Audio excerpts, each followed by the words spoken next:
A 1,300-foot ship called the Ever Given became stuck in the Suez Canal.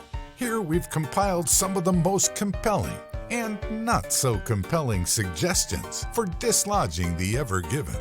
Perhaps some of these will come in handy the next time this happens. James Wegman helpfully shared his 4-year-old's plan for freeing the container ship.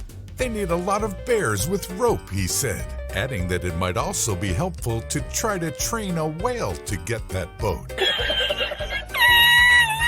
Dr. Parikh Patel suggests we should use a rope to connect a boat to each end of the container ship.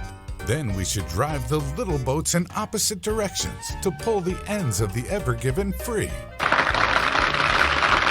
Unfortunately, he didn't offer any guidance on how 2 tiny boats could budge such a massive ship.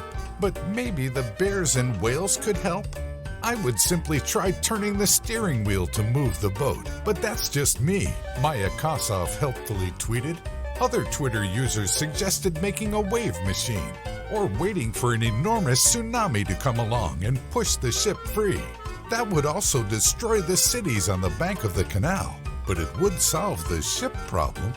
Along these same lines, Dr. Dan Waterfield suggested building a ginormous airship to lift the Ever Given out of the canal, or flooding all of Egypt to get rid of the canal altogether. No canal, no problem. Ken Sharo said that using a gigantic Q-tip might work, while Andrew Keenan suggested blowing up the ship and then removing it piece by piece. As he noted, as long as the explosive is really powerful, the remaining wreckage is simple enough to clear. Tom Hamilton offered up this nifty little solution: grade it and take the filings away in trucks. Personally, we think this is a great idea. Meanwhile, Mercedes seemed pretty confident that their F1 car would be able to free ships stuck in the Suez Canal. Don't worry, we've got this, they said. If only the solution was that easy.